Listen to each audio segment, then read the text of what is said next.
This is very exciting. This was one of the greatest moments in the history of U.S. sports. I wouldn't say maybe for other countries that weren't so thrilled, but for U.S. sports. And we have a very exciting team of champions standing behind me. Mr. Attorney, could you read what we're doing right now? Yes, sir. Get it done. This is H.R. 452, the Miracle on Ice bill. The United States Congress has authorized 3 medals to be struck commemorating the historic victory of the United States men's hockey team in 1980 at the Lake Placid Olympics, where they obviously defeated the Russians in the Soviet Union, in the famous Miracle on Ice hockey game. This will serve as a fitting commemoration of that incredible achievement, and will hopefully be a lasting memorial of that achievement going forwards. This was an amazing event. Pretty big, I mean, I don't know, there were some other upsets in the world. I haven't noticed them getting any of these. The only ones. That's great. We don't use auto pens here. It's a great achievement. Okay, wait a minute. There you go, Mike. Take that. Thank you, sir.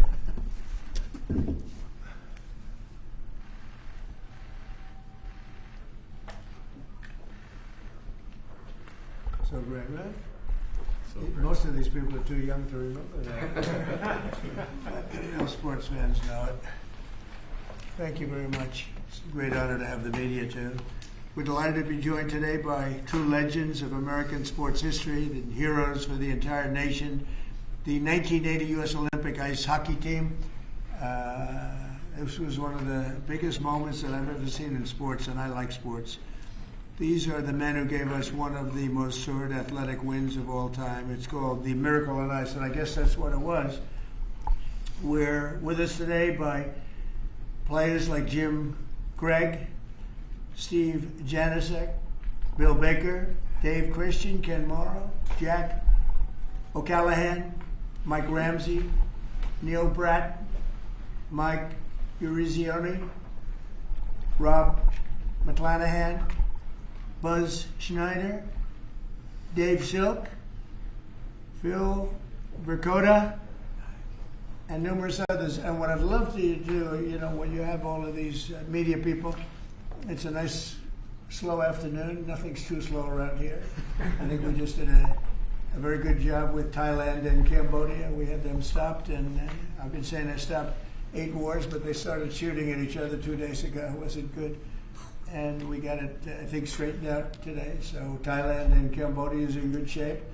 So we get a lot done. 8 wars. Nobody's ever stopped 8 wars. We have 1 more to go. The easiest one, I thought, would be a country that you're somewhat familiar with, Russia and Ukraine.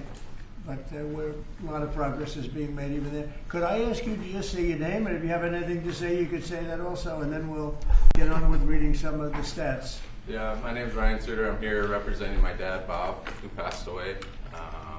It's a true honor for me to be a part of this, and thank these guys for allowing me to be a part of their team. And thank you for having this and hosting us. Your father was some player, incredible player. Did you ever play ice hockey? I did, yeah. So let me ask you, how good was he compared to his father? Don't Not answer. answer. Mr. President, Ryan just played 21 years in the NHL. He Wow. played 1,500 games in the So, NHL. pretty comparable, though, right? Better? You think better? Yes. You can.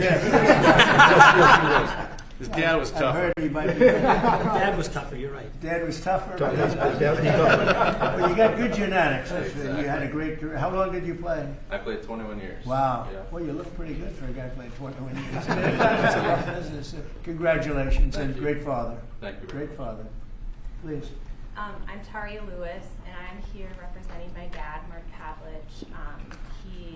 I'm so honored to be here.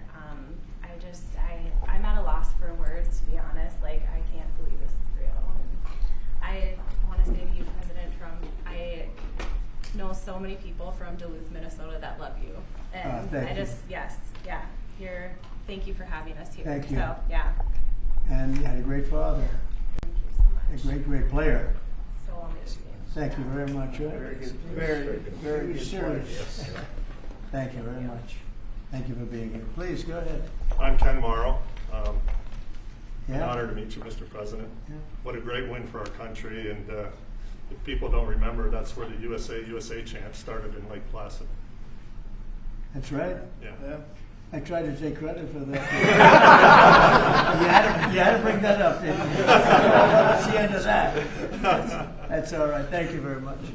Hi, I'm Jim Craig, and it's an honor to be here. I'm so proud of all my teammates and what we were able to accomplish for our country. And when you get a chance to represent your country, whether it's in the military or a sport, and you can do something really special like my team did and then be recognized many years later. So, Mr. President, I want to thank you for your courage that you show the country every single day. Thank you. And for making our country safe again. Thank you. Yeah, we're doing that. I appreciate that very much. I didn't know you were on that team. Was Cash on the team? I was the trainer. He was a trainer. Great. Thank you for being here. He's doing a great job too. Thank you, Cash, very much. Buzz Schneider, Mr. President, thanks for having us here. Thanks Congressman Stauber for writing legislation with Elise Spot and Tom Emmer. It's a privilege to be here, and we accomplished a wonderful thing. And I will say that I got 19 beautiful people I did it with. It was awesome. All good, solid people. Thank you. Thanks again. They are. So you have to be solid. Thank you. Please. Hi, I'm Neil Broughton from Minnesota. Thank you, Mr. Trump. It's an honor.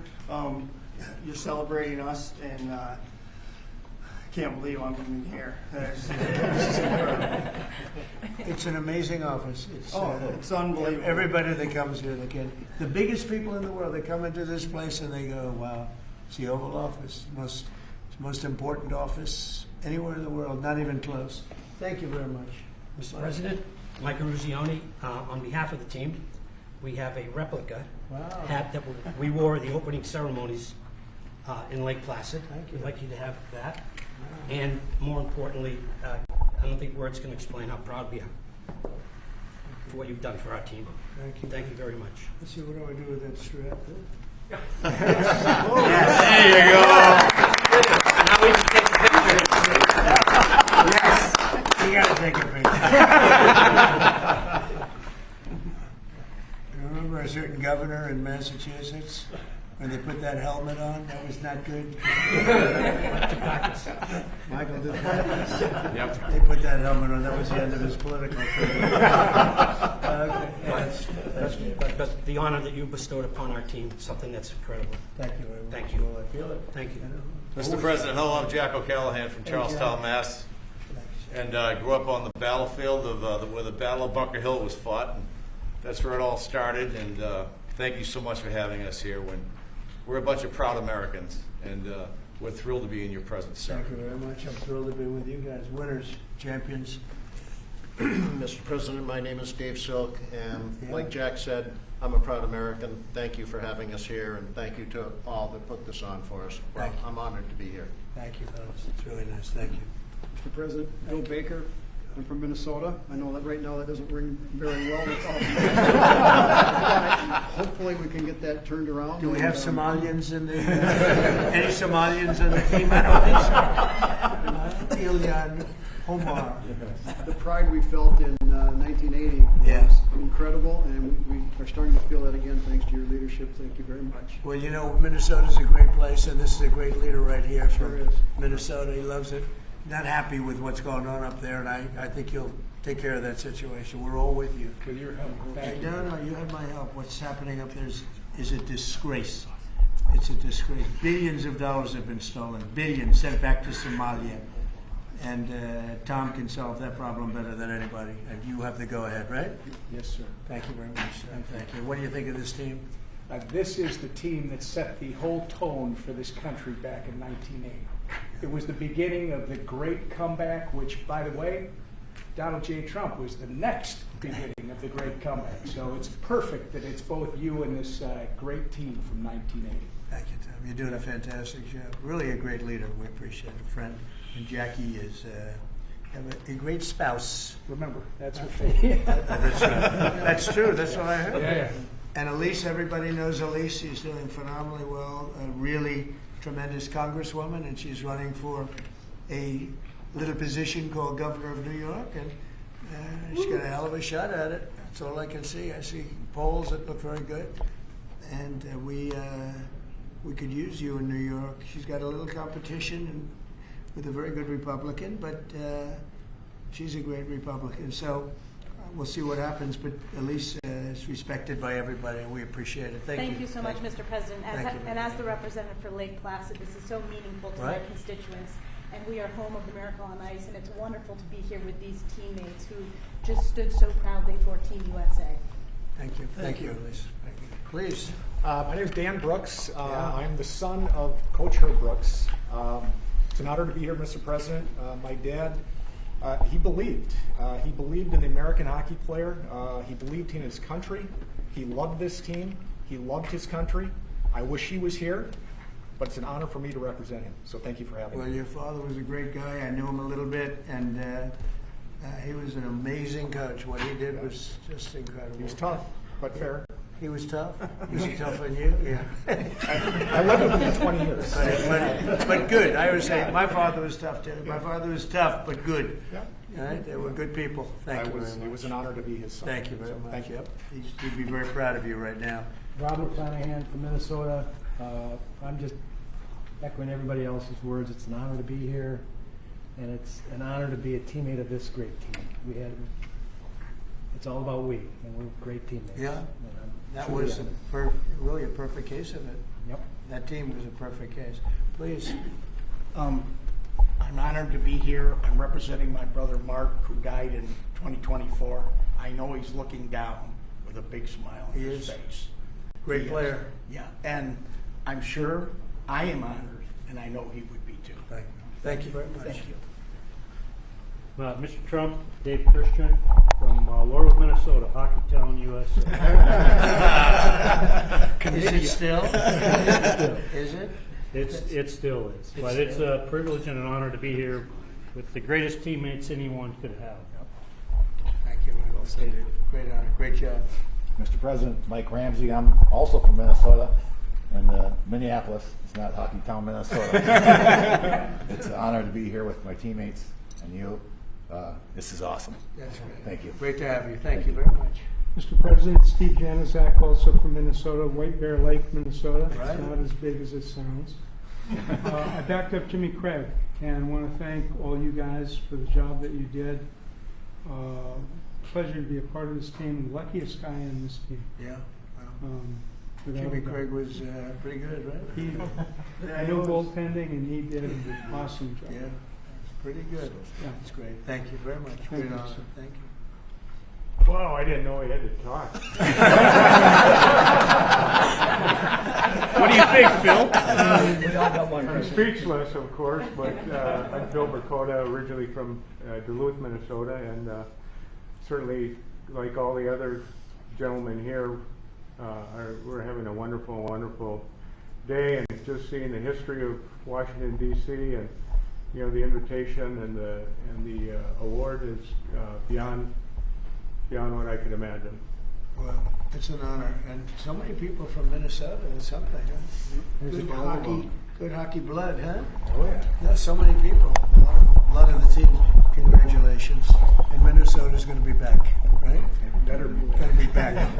Going to be back. You got a little bad governor up there, a couple of little problems, but it's going to be back. And unbelievable people in Minnesota. 45 years ago, this tremendous group of collegiate players and amateurs faced overwhelming odds against the Soviet Union in Lake Placid Winter Olympics. They said it was the greatest team ever put together, the Soviet team. They weren't saying that about you, but you were damn good. They were saying that team was unbeatable. The same month, the USSR's hockey team had crushed our squad. They did an exhibition game of some kind, and it was not pretty, 10-3. And people were not even looking forward to this game, fellas, I hate to tell you. They liked it. That last 10 minutes were not fun. The Soviets had not lost an Olympic game since 1968, and they were coming off a 4 straight gold record, gold medals. In 64, they won the gold, 68, 72, and 76. Other than that, they weren't that good, right? They were great. And this was supposed to be the best team that they ever had. So it wasn't looking too sharp for our great champions behind me. As one American sports writer put it at the time, the whole world expected the Soviets to win, quote, unless the ice melts. So that wasn't a very good statement. But then it began. Despite the long odds, the Team USA blazed through the group stage, meaning other countries went through them pretty easily, advancing to a long-awaited rematch against the USSR. 3 times we went down by a goal. For most of the game, they were down by a goal 3 times, and then remarkable players put America back on top where we always wanted to be. Buzz Schneider, he scored the opening goal, and a slap shot from 50 feet. That's a big slap shot.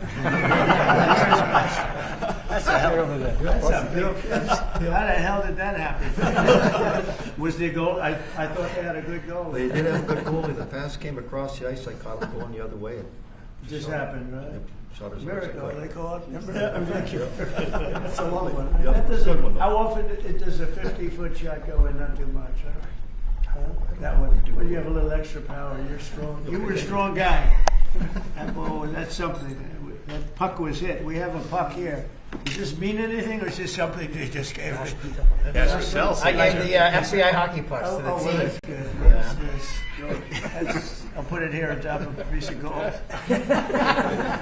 In the second period, Jim Craig withstood a barrage of shots on goal and kept the dream alive. That's the guy, right? And then after a goal from team captain Mikey Ruzioni, who's a fantastic guy, and I know him from outside of hockey, we play golf. We were in a golf team together, and we happened to win, right? We did, sir. We won. Yes, we did. I liked my partner very much. But he put us up 4-3 midway through the third. These fighters held on to the longest 10 minutes of their lives. They call it the longest, most horrendous, scariest 10 minutes. Is that true? Absolutely. Because you couldn't believe that you were there. Right? And they're leading by 1, and they got 10 minutes, and just please. Anybody pray? Were you praying? Doing everything. I don't know. Did you have time to pray? I don't think you had a lot of time to pray. You just had to go out and play. They're religious guys, but they didn't have a lot of time to pray. They were out in the ice. But to win one of the greatest comebacks in sports history really was amazing. The observers in the arena noted it was the first time in his life that he heard the chant USA, USA, USA, which I don't like hearing because I tell people that had to do with Trump in 2016, slightly after your big win, but no longer. That's the end of that, right? I can't use that one anymore. But I do remember them doing that exactly. For a long time they were doing that. This team united us and they inspired us. The United States was like brought to a level of sports that they've never seen. And they brought us Olympic glory that we celebrate to this day. Nobody thought it was possible. It really shows that, anything's possible. Nobody thought that one was possible. But I want to congratulate you all, and now I'd like to invite Mike to say a few words, and then Congressman Stauber, who introduced, and then we're going to speak from a couple of other people. And I have to tell you, our leader, I have to say that Emmer is a very special leader, and I want you to maybe wrap it up and say something on behalf of your great state in particular, the country, but your great state in particular, okay? So let's go, Mike. Yes, again, Mr. President, to reiterate what we've all talked about, this is an absolutely incredible honor. I've said this before. When you put a USA jersey on, you're playing for your country. You're not playing for your state, your town, or your city. And what an honor it was for us to put that jersey on and accomplish what we accomplished. I've always said the gold medal is something that's incredible, but this is the frosting on the cake. To receive an award like this, an honor like this, maybe this is it, guys. I don't think there's anything else we can get. There's nothing else. This is just incredible. There's nothing else. No, this is it, and thank you for making this happen. Great, thank you, Mike. Thank you. Pete? Yeah, right. Mr. President, thank you for signing this piece of legislation. I first want to say, on behalf of Congress, I want to thank Lee Stefanik and Tom Emmer for being co-sponsors of this piece of legislation. I also want to thank my staff. Ali Esau in my office did a tremendous job getting this, to be able to pass the House and the Senate. I want to thank my staff. And Mr. President, It was 45 years ago, Friday, February 22nd, 1980, that the game of hockey changed. It was a 5 p.m. game. It was tape delayed. Those of us that were hockey players back then, this was a game changer. We couldn't find that USA jersey anywhere. It was sold out wherever it was. And so I'm very proud to have led this, and I would be remiss if I didn't introduce my younger brother Rob, who was he was a gold medal coach for the 2018 Women's Olympic gold medal team in Pyeongchang, and Robbie's right over there. Hi, Rob. Nice seeing you. So, Mr. President, I will just say that I'm in awe of these hockey heroes, and as we move forward, they changed the game of hockey. It was a powerful, dominant performance that this country needed.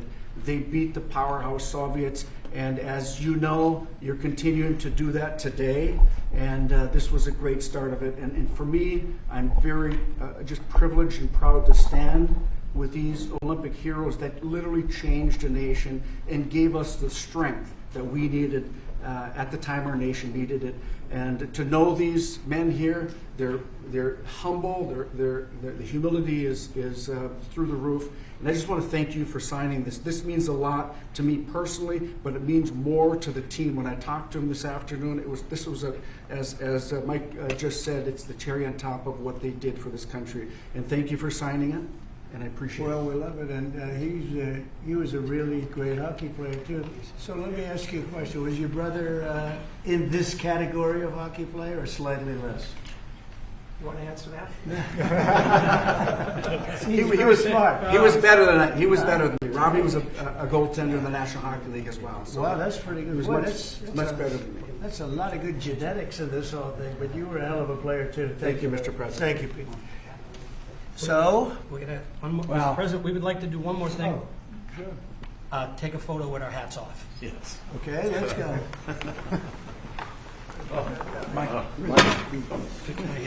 That's from Minnesota, used to wearing hats. Okay. Straighten it out. Take a good one. You have Dan? Let's go, Dan. Get with it. Yeah, Get with it, Dan. Mine's good. Oh, there we go. Good photography. You got a little off guard. Could we move the boom lights up a little bit, please? Can we all move it just a little bit tight? It's a good photo. Good idea. A little bit more? Yeah, fine, Bill. Okay. Here we go. 1, 2, and 3. And one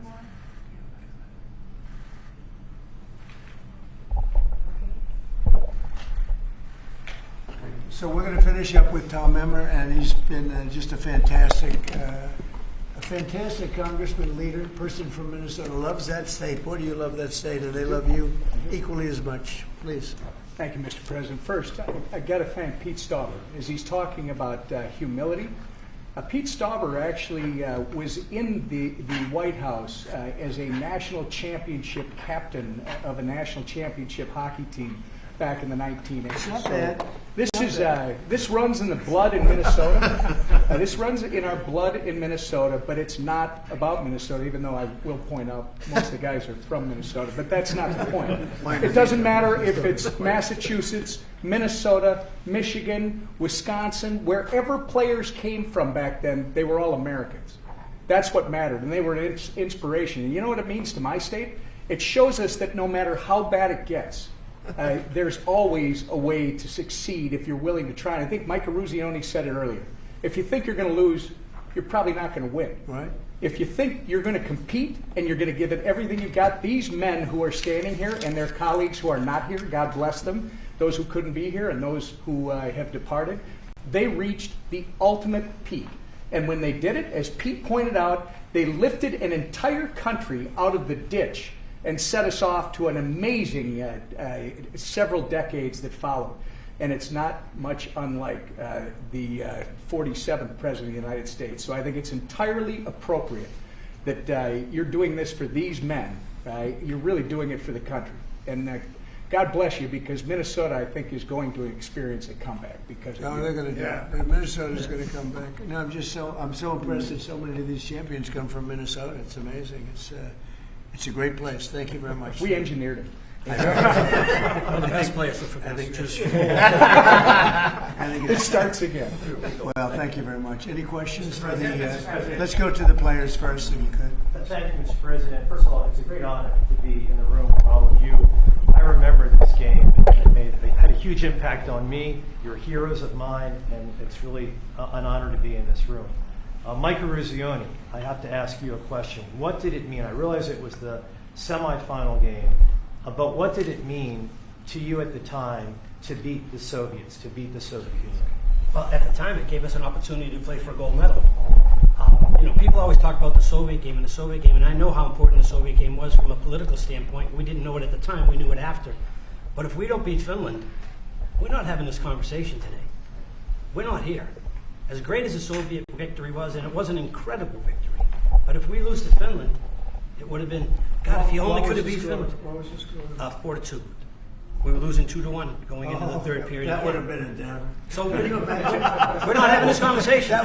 You are not inviting us to the White House. We are not receiving this honor if we don't beat Finland. So I think it speaks volumes of the team and the team that I played on to come back after such a great victory. We were ready to play Finland on Sunday. And I think, again, a tribute to the team and the type of players that we had. So years later, 45 years later, we realize how important that victory was against the Soviets. But I think a lot of us take great pride in knowing that we closed the deal by beating Finland. If you didn't win that final game, we're not here. Nobody would. We wouldn't have played golf. You wouldn't be here. I would not have invited you. I would have said, you gotta be kidding. Yeah, what happened in Finland? Mike could be driving Uber.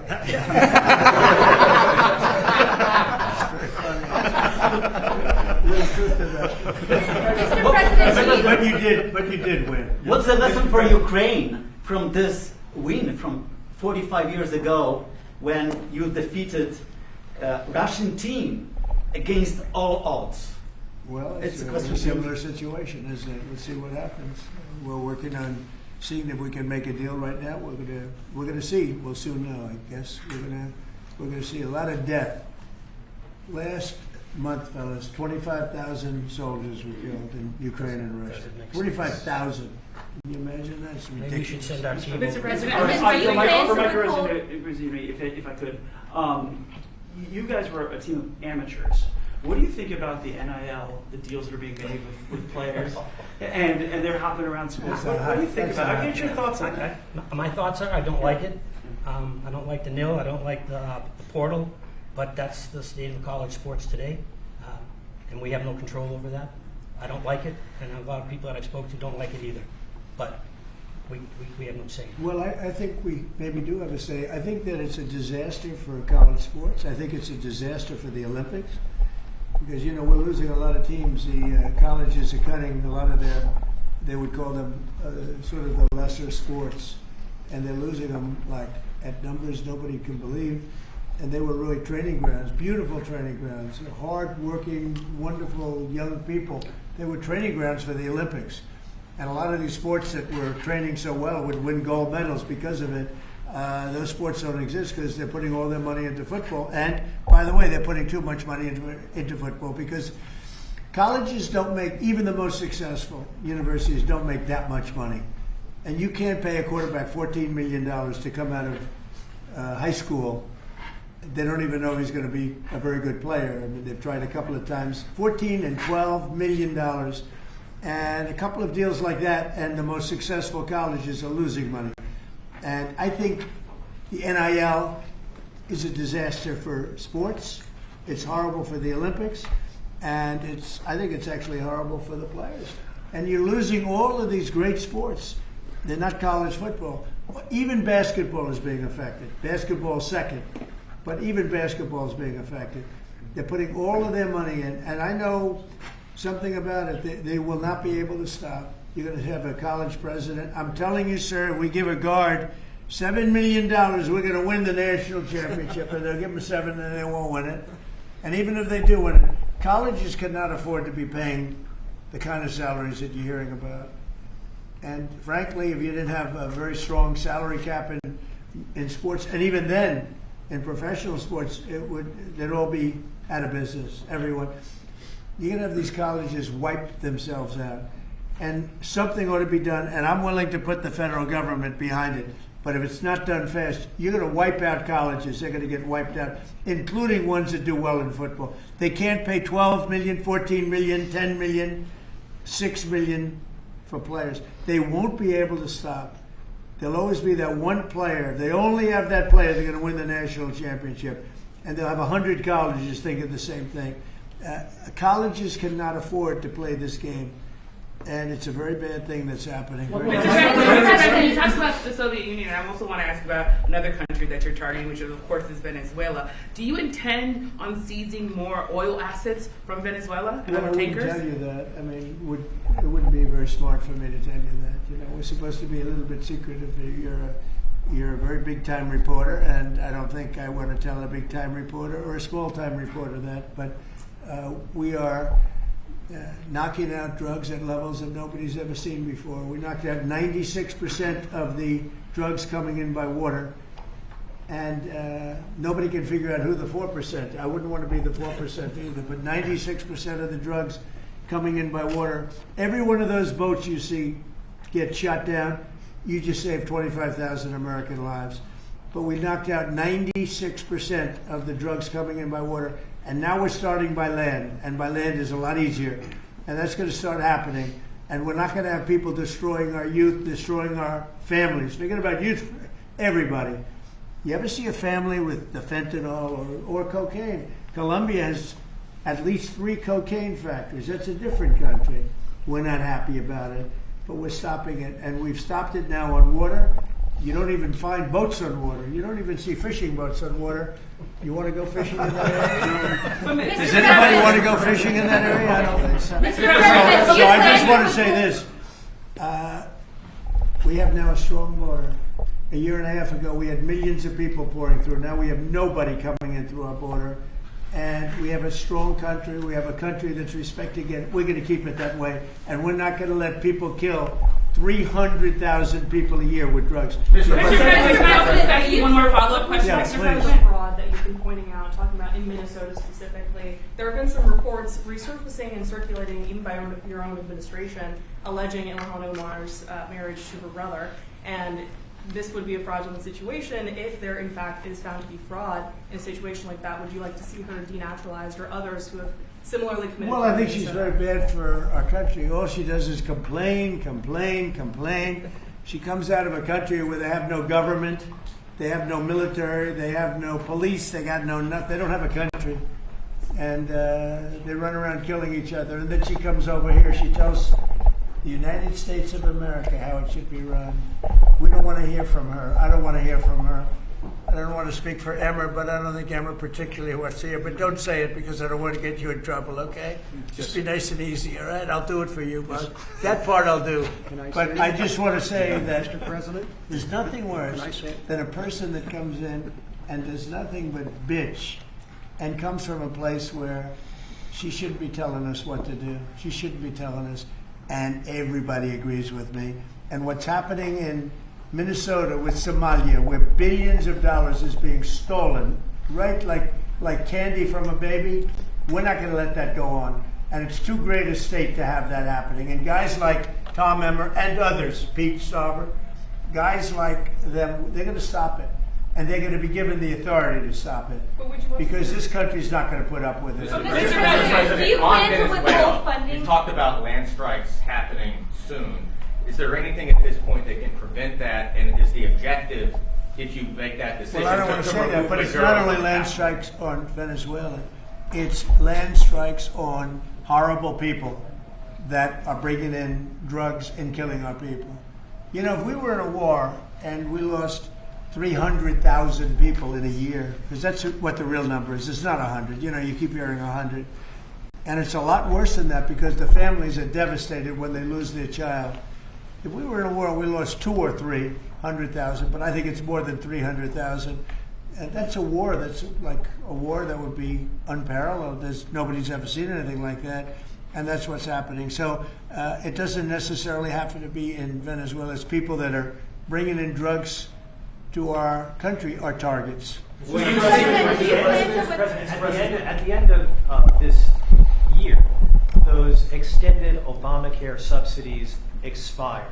What's your message to those 24 million Americans who will see their insurance premiums go Well, up? don't make it sound so bad because, obviously you're a sycophant for Democrats. You're obviously a provider of bad news for Republicans. Let me just say something. The Republicans, I think I can speak for Tom and most other people. I think what most Republicans want to see is what I want to see. And I leave it to them, and hopefully they're going to put great legislation on this desk right here. We want to see all of the money that's been squandered and given to insurance companies, because Obamacare is horrible health insurance. It's far too expensive, and it always has been. But what it really is a way of making insurance companies rich. We want the money not to be paid at all to insurance companies. Insurance companies have gone up 1,700% over a short, meaning the stock, 1,700% over a short period of time. And they've taken in hundreds of billions and even trillions of dollars. And we want the money to go to the people. They'll go in the form of a insurance account, healthcare account, or any other form that we can create. We have a lot of different forms. We want to give the money to the people and let the people buy their own great healthcare. And they'll save a lot of money, and it'll be great. Now, the problem we have is that the Republicans are not at all controlled by the insurance companies. But you know who is? The Democrats. The Democrats have received hundreds of millions of dollars. They're totally controlled by the insurance companies. So we might not get too many of their votes. But I actually think we'd get some Democrat votes. So I don't know how you feel about it, Tom, but everybody wants to see this happen. Everybody. I put it out, and all of a sudden, we've taken over in a positive way. The Republicans have taken over health care in a positive way. I want to see the billions of dollars go to the people, not to the insurance companies. And I want to see the people go out and buy themselves great health care. Much better health care at very little cost. That's what I want. And it's so simple. Thank you. A follow-up on that. Many congressional Republicans have said they won't vote for an Obamacare extension deal if it includes funding for abortion. Would you assure those Republicans that you will not propose? Well, we're going to look into it. We're going to look into a lot of things. That's one of many factors. But what we do want to see is we want to see the money go to the people, not to the insurance. Mr. President. No, wait. You have to be nice and easy. She's very aggressive. Okay, please. Thanks, Mr. President. Can you tell us how this free economic zone would work in the Donbass and land that the Russians took by force? Well, I don't want to do that now. It's a very complex situation, but it would work, and a lot of people want to see it work. And all I want to do is I want to stop the death of 25,000 people a month. Go ahead. Thank you, Mr. President. There were new Epstein photos released today showing you and also Bill Clinton, Steve Bannon. What were your reaction to those new photos that were released? Well, I haven't seen it, but everybody knew this man. He was all over Palm Beach. He has photos with everybody. Almost there are hundreds and hundreds of people that have photos with him. So that's no big deal. I know nothing about it. How big a role do you want to personally play in the decision by the Fed on interest rates? Well, I've made a lot of money. I've been very successful, and I think my role should be at least that of a recommending. They don't have to follow what I say, but we're going to be choosing a new Fed person in the pretty near future. But they went out, they went out with 71 different people, all economists and Trump. I was 71. And of the 71 people, I got it right, and one other person, I think from the Wharton School of Finance, my alma mater, got it right. There were two people that got it right out of 7, but I was one of them. So I think I certainly should have a role in talking to whoever the head of the Fed is, or the Fed. I don't think in the old days it used to happen. Nowadays it's they think it shouldn't happen. But I've done great. I've made a lot of money. I've been very successful. I think my voice should be heard. But I'm not going to make the decision based on that. I'll be making a decision over the next few weeks. Thank you all very much. Thank you, President. Thank you, President. Let's go.